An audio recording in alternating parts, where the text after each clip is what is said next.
Nakigtagbo sa lokal nga panggamanan sa Island Garden City of Samal ang mga opisyal sa usa ka development agency gikan sa nasod, Germany alang sa paghanyag og programa bahin sa saktong pag-recycle sa mga basura.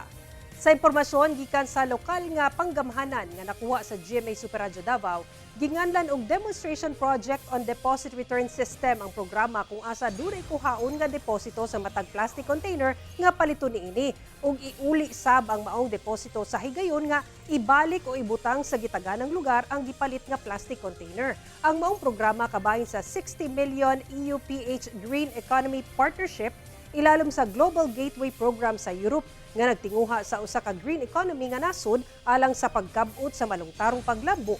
Gipunduhan ang programa sa European Union ug German Federal Ministry for Economic Affairs and Climate Action. Nang hinaot ang development agency nga dawaton sa isla ang maong programa nga gilauman sab nga mutabang sa pagpalambo pa sa ekonomiya niini.